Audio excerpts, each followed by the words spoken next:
चीन जो है बड़ी दखलंदाजी कर रहा है अमेरिका के कई शहरों में, और अमेरिका चीन के कई और दूतावासों को भी।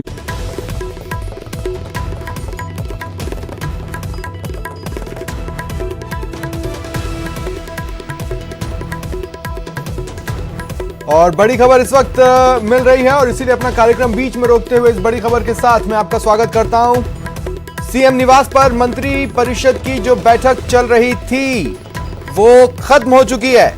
इस वक्त की ये बड़ी खबर हम आपको बता रहे हैं। तमाम मंत्री सीएम निवास से बाहर आ गए। इस बैठक में जानकारी मिल रही है कि सत्र बुलाने के प्रस्ताव का अनुमोदन हुआ है और अब यह प्रस्ताव राज्यपाल को भेजा जाएगा। ये बड़ी खबर इस वक्त की आपको बता रहे हैं। हालांकि इस तरह का प्रस्ताव कल ही भेजने की बात हो रही थी, लेकिन हर कदम फूंक फूंक कर चलने की जरूरत थी और वैसा ही हुआ। आज मंत्री परिषद की बैठक खत्म होने के बाद अब जानकारी मिल रही है कि सत्र बुलाने के प्रस्ताव का अनुमोदन मिल गया है और अब यह प्रस्ताव राज्यपाल को भेजा जाएगा। सहयोगी दिनेश मेरे साथ जुड़ रहे हैं। जी दिनेश, क्या अपडेट्स हैं?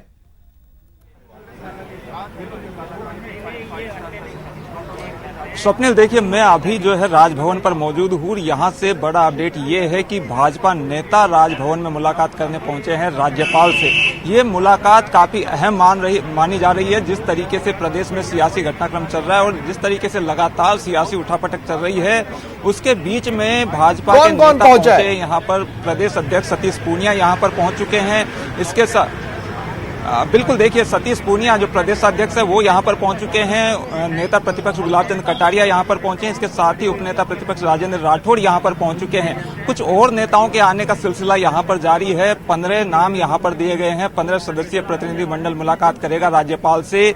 उसमें राज्यवर्धन सिंह राठौड़ का नाम है, रामचरण बोहरा का नाम है, अशोक लाहोटी है, कालीचरण सराफ है, अलका गुर्जर है, रामलाल शर्मा है, निर्मल कुमावत है। तो ऐसे तमाम नाम है जो मुलाकात करेंगे और ये मुलाकात काफी अहम। हालांकि पार्टी द्वारा ये बताया जा रहा है, भाजपा के द्वारा, कि ये मुलाकात कोरोना के संदर्भ में है। जिस तरीके से लगातार कोरोना संक्रमण फैल रहा है और उसके चलते जो स्थितियां उत्पन्न हो रही है उसको लेकर राज्यपाल को ब्रीफ करेंगे, लेकिन इसके सियासी मायने निकाले जा रहे हैं। जिस तरीके से लगातार प्रदेश में कल, क्योंकि जिस तरीके से मुख्यमंत्री अशोक गहलोत के खेमे के विधायक यहाँ पर पहुंचे थे और काफी देर यहाँ पर सियासी घमासान जारी रहा था, धरना भी उनके द्वारा दिया गया था। उसके बाद भाजपा विधायकों की ओर से, भाजपा की ओर से यहाँ पर समय लेकर राज्यपाल से मिलना ये काफी महत्वपूर्ण हो जाता है, क्योंकि भाजपा भी कहीं ना कहीं हम कह सकते हैं कि एक किरदार है ये पूरा सियासी घटनाक्रम है उसका। हालांकि भाजपा पूरी तरीके से इनकार कर रही है कि ये अंदरूनी एक खास बात और है, एक खास बात और है दिनेश, मैं अपने दर्शकों को भी बताना चाहता हूं यहाँ पर। इस बीच ये भी बता दूं कि सहयोगी गोवर्धन भी अब आपको टीवी स्क्रीन पर नजर आ रहे हैं। हम उनका भी रुख करेंगे, लेकिन उससे पहले वो बात जो मैं कहना चाहता हूं वो ये कि कल बीजेपी नेताओं की ओर से ये मांग उठाई गई थी केंद्र सरकार से कि राज्यपाल को एक्स्ट्रा सुरक्षा मुहैया कराने की ओर ध्यान दिया जाए। और उसके बाद इस मरुधरा की महाभारत में आज बीजेपी राजभवन पहुंची है और राज्यपाल से मिल रही है। हालांकि कहना तो यही है तमाम नेताओं का कि कोरोना को लेकर ये मुलाकात करने आए हैं, लेकिन जिस तरह का घटनाक्रम है जाहिर तौर पर इसके सियासी मायने भी निकल रहे हैं। सहयोगी गोवर्धन मेरे साथ जुड़ रहे हैं। गोवर्धन, क्या अपडेट्स हैं?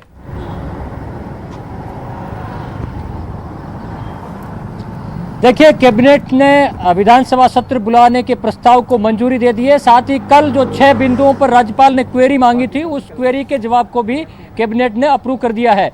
अब ये जो पूरा प्रस्ताव है कैबिनेट का और 6 बिंदुओं का जवाब वो राज्यपाल को भिजवाया जाएगा और उसके साथ ही ये गेंद राज्यपाल के फिर से पाले में चली जाएगी। अब राज्यपाल के रुख को देखना होगा कि क्या वो विधानसभा सत्र बुलाने को लेकर के तत्काल मंजूरी देते हैं या कोई और क्वेरी सरकार के सामने रखते हैं। उसी के आधार पर अब आगे का सियासी घटनाक्रम निर्भर करेगा। कांग्रेस और सत्ता खेमा है वो अब आर पार की लड़ाई के मूड में आ चुका है। आज इससे पहले कैबिनेट की बैठक से पहले होटल में जो बैठक हुई थी विधायक दल की, उसमें साफ तौर से कांग्रेस के विधायकों को और समर्थित विधायकों को 21 दिन तक होटल में रहने के लिए तैयार रहने को कहा गया। तो सभी विधायकों ने हाथ उठा करके इसका समर्थन किया और यहाँ तक बात भी कही गई मुख्यमंत्री और वरिष्ठ नेताओं की ओर से कि अगर इस लड़ाई में उन्हें राष्ट्रपति भवन और प्रधानमंत्री निवास जाकर भी धरना देना पड़ा तो देंगे, इस पर भी विधायकों से सहमति ली गई। तो आप देख सकते हैं तैयारियां किस लेवल की जा रही हैं। पूरी जो सियासत है अब राजभवन पर टिकी हुई है कि राज्यपाल इस विधानसभा सत्र को आहूत करने को लेकर कब फैसला करते हैं। अगर अब 1-2 दिन में फैसला हो जाता है तो फिर जो टकराव जैसे हालात जो बन गए थे कल, उसकी गुंजाइश नहीं रहेगी। अदरवाइज टकराव की आशंका अभी भी बरकरार रहेगी, क्योंकि कांग्रेस ने तैयारियां पूरी कर रखी हैं। आज भी विरोध प्रदर्शन सभी जिला मुख्यालयों पर हुए थे और अब ये लड़ाई जो है वो केवल यहाँ कांग्रेस बीजेपी नहीं, अब केंद्र बनाम राज्य और कांग्रेस बनाम बीजेपी के तौर पर मंत्रिपरिषद की बैठक के बाद क्या कोई चेहरा मीडिया से मुखातिब हुआ, कोई बाइट दी है क्या?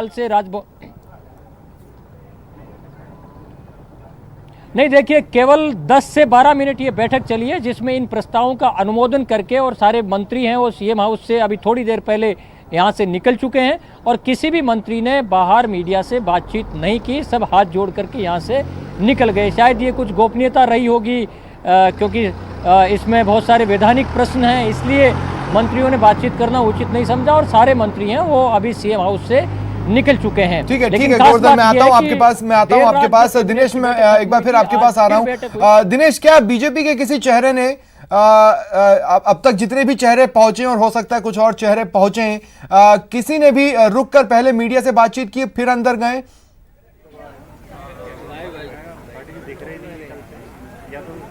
देखिए अभी जो है वो मीडिया से बात नहीं हो पाई, वो पहुंचे और सीधे जो है राजभवन के अंदर एंटर हो गए।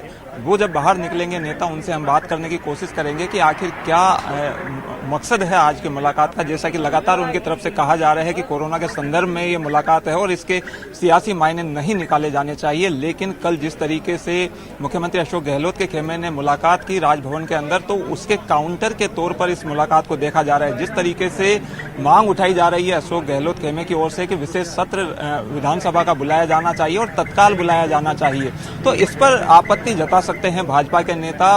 वो ये कह सकते हैं कि अभी जो है वो कोरोना संक्रमण चरम पर है, लिहाजा अभी सत्र तुरंत बुलाना उचित नहीं है। इस तरह की मांग उठ सकती है भाजपा नेताओं द्वारा। तो इस मुलाकात के काफी अहम मायने हैं और जिस तरीके से भाजपा लगातार मना कर रही है, हालांकि साफ तौर पर सीधे तौर पर वो इस गेम में शामिल होने से मना कर रही है, लेकिन जिस तरीके से निशाने साधे जा रहे हैं और लगातार ये कहा जा रहा है कि वो अभी वेट एंड वॉच की स्थिति में है, किस तरह की परिस्थितियां बनती है राजस्थान में, क्या नतीजा निकलता है इस सियासी उठापटक का, उसके अनुसार वो निर्णय लेंगे। और लगातार भाजपा नेता मंत्रणा भी कर रहे हैं, बार बार जो है भाजपा के तमाम जो ऊंचे स्तर के पदाधिकारी हैं वो लगातार मंत्रणाओं में जुटे हैं। पूरी वेट एंड वॉच की स्थिति है, लगातार नजर रखे हुए हैं कि किस तरीके से सियासी घटनाक्रम जो पल पल बदल रहा है। ठीक है गोवर्धन, देखिए आप भी जानते हैं वैसे तो कल देर रात को आपकी और जब मेरी बातचीत हुई थी गोवर्धन, हमें ये लग रहा था कि रात में ही प्रस्ताव पारित कर राजभवन भिजवाया जाएगा, लेकिन जाहिर तौर पर राज्यपाल की जो क्वेरीज थी वो देखने में चाहे जितनी भी सीधी लग रही थी, उनका जवाब लिखना उतना ही टेक्निकल और उतना ही टेढ़ा था, जहां पर एक एक शब्द एक एक वाक्य मायने रखेंगे, और ऐसे में लंबा वक्त लिया, लेकिन आखिरकार ड्राफ्ट तैयार हुआ, प्रस्ताव पारित कर दिया गया। वैसे तो उसकी जानकारी मिलना अभी फिलहाल बहुत जल्दबाजी होगी कि भाई क्वेरीज के जवाब क्या दिए हैं, लेकिन इतना जरूर कहा जा सकता है कि बहुत टेक्निकल और फूंक फूंक कर जवाब सोचे गए।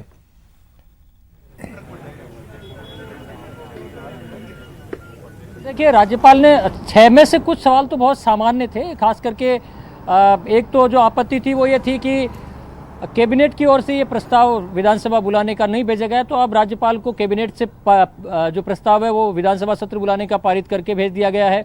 उसमें तारीख का उल्लेख नहीं था कि किस तारीख से विधानसभा सत्र बुलाए जाने का प्रस्ताव है, तो तारीख का उल्लेख भी जरूर कर दिया गया होगा, क्योंकि सरकार चाहती है कि अगले सप्ताह से सत्र बुलाया जाए।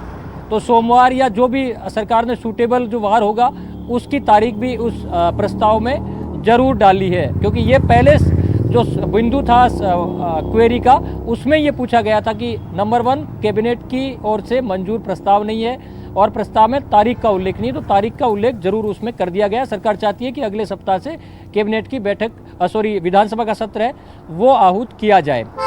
बाकी के जो सवाल थे विधायकों के स्वतंत्र आवागमन को लेकर के, उसका जवाब भी दे दिया होगा, शायद अंडरटेकिंग सरकार की ओर से दे दी गई होगी, और ये बाय डिफॉल्ट भी होता है, विधायक का एक अधिकार भी होता है कि विधानसभा जब चल रही हो तो विधानसभा की बैठक में भाग लेने से विधायक को बाधित नहीं किया जा सकता, उसका प्रिविलेज होता है। अगर कोई विधायक को बैठक में शामिल होने से, विधानसभा की कार्रवाई में शामिल होने से रोकता है तो वो एक विशेषाधिकार हनन का मामला आता है। तो इस पॉइंट के जवाब में भी कोई दिक्कत नहीं है। जो डायरेक्ट सवाल थे उनके तो डायरेक्ट आंसर्स बहुत पॉसिबल हैं। गोवर्धन, में आगे जो इनडायरेक्ट सवाल थे उन पर बातचीत करता हूं, लेकिन उससे पहले एक बड़ी खबर यहां पर बता दें अपने दर्शकों को। पाली के बाली से ये बड़ी खबर आ रही है। भीषण सड़क हादसा हुआ है। दो बाइक्स आपस में टकरा गई, जोरदार ये टक्कर रही। मौके पर ही 4 लोगों की मौत हो गई। इसी से अंदाजा लगा लीजिए कि दुर्घटना कितनी भयावह रही है, कितनी भीषण टक्कर रही है। 2 बाइक्स की आपस में 4 लोगों ने मौके पर ही दम तोड़ दिया। वहीं 2 लोग घायल हैं जिन्हें अस्पताल में एडमिट करवाया गया है। डॉक्टरों की टीम उनकी कंडीशन को लगातार मॉनिटर कर रही है, इलाज जारी है। फिलहाल बेड़ा पुलिस मौके पर पहुंची हुई है और हादसे की पीछे जो कारण है उसे खंगालने की कोशिशें कर रही है, जांच में जुटी है। भीषण ये सड़क हादसा रहा है। 2 बाइक्स आपस में इतनी जोरदार तरीके से टकराई कि 4 लोगों की मौके पर ही मौत हो गई। वहीं 2 लोग घायल हुए जिन्हें अस्पताल में भर्ती करवाया गया है।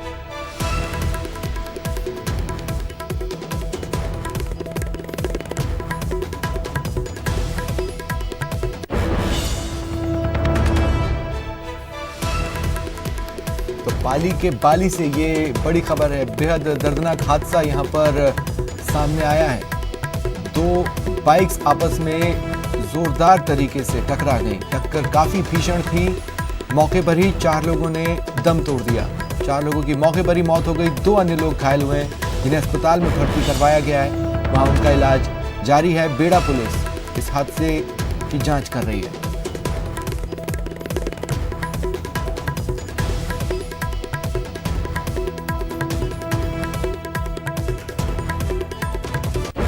और चलिए वडोदरा की महाभारत का एक बार फिर रुख करते हैं और दिनेश और गोवर्धन हमारे सहयोगी हमारे साथ लगातार बने हुए हैं। गोवर्धन से बातचीत बीच में रुकी थी। गोवर्धन, जो क्वेरीज राज्यपाल की थी, खासकर 4थे नंबर की क्वेरी और 6ठे नंबर की क्वेरी, मेरा जो सवाल था वो दरअसल उसकी तरफ इशारा था, क्योंकि उसके लिए बहुत फूक फूक कर लिखना होगा। एक एक शब्द मायने रखेंगे, एक एक सेंटेंस बहुत मायने रखेगा।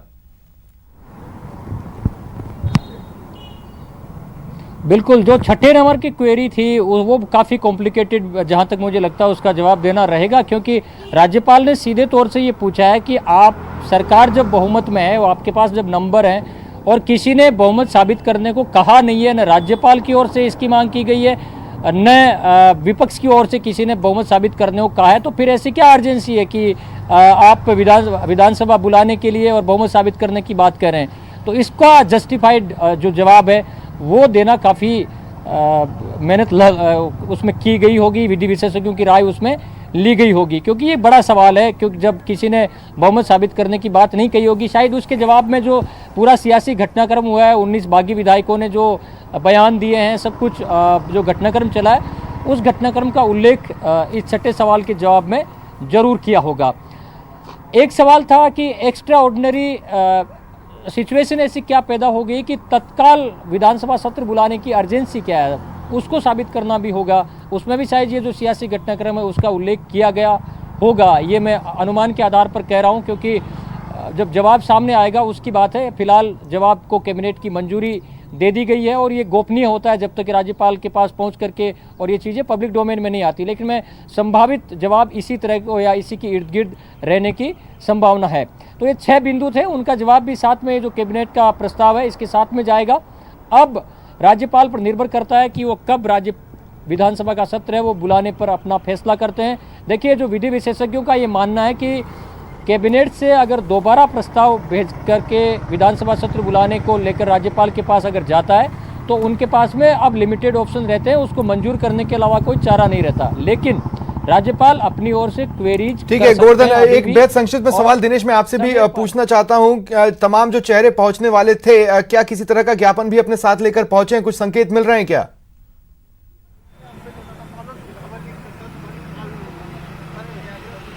देखिए, अभी इस बारे में कुछ बताया नहीं गया है। बताया यही गया है कि केवल कोरोना के संबंध में ब्रीफ यहाँ पर किया जाएगा। एक अपडेट में यहाँ से ये देना चाहूंगा कि जो दूसरे नाम दिए गए थे, सांसद राज्यवर्धन सिंह राठौर, सांसद रामचरण बोहरा, इसके साथ ही जो दूसरे नेता हैं वो भी अब राजभवन पहुंच चुके हैं। तकरीबन जो है वो 20 से 22 मिनट उनको अंदर पहुंचे हुए हो चुके हैं। तो वो जो है ये माना जा रहा है कि तकरीबन 1 घंटे ये मुलाकात रह सकती है। ठीक है, तो शुक्रिया शुक्रिया आप दोनों का मेरे साथ जुड़ने के लिए। आप दोनों ही नजर बनाए रखें।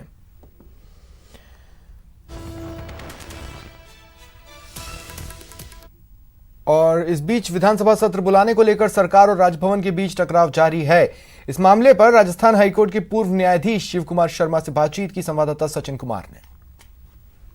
राजस्थान में चल रहा सियासी घटनाक्रम थमने का नाम नहीं ले रहा है। राजस्थान हाईकोर्ट के पूर्व जस्टिस शिव कुमार शर्मा जी मौजूद हैं, इनसे जान लेते हैं कि क्या सब कुछ कानून के अंदर क्या कुछ है।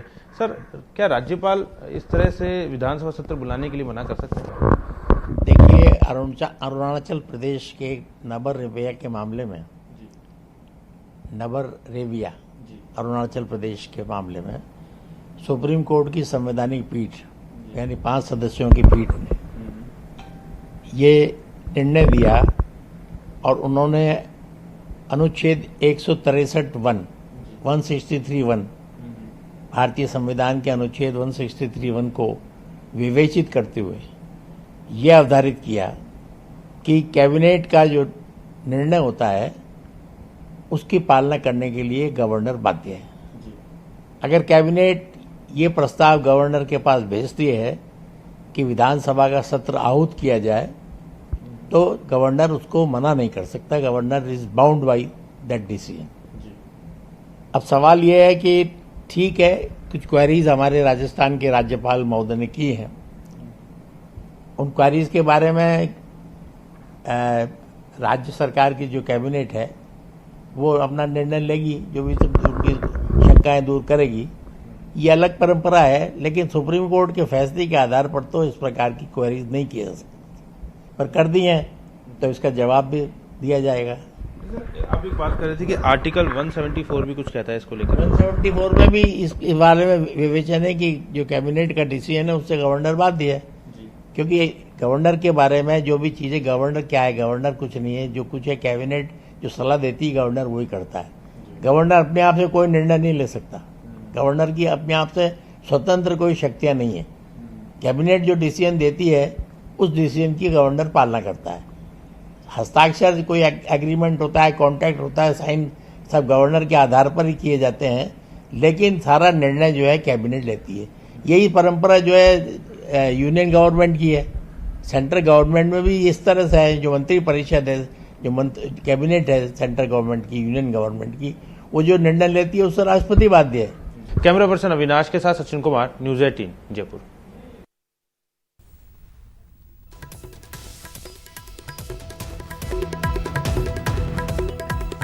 तो देखिए, सियासी समीकरण जो राजस्थान के हैं वो कुछ इस तरह के हैं जो आप ग्राफिक्स के जरिए देख पा रहे हैं, और इन्हीं समीकरणों के आसपास तमाम जो गुट कहिए या दल कह लीजिए वो अपनी अपनी सियासी चाल चल रही है। फिलहाल इतना ही, नमस्कार।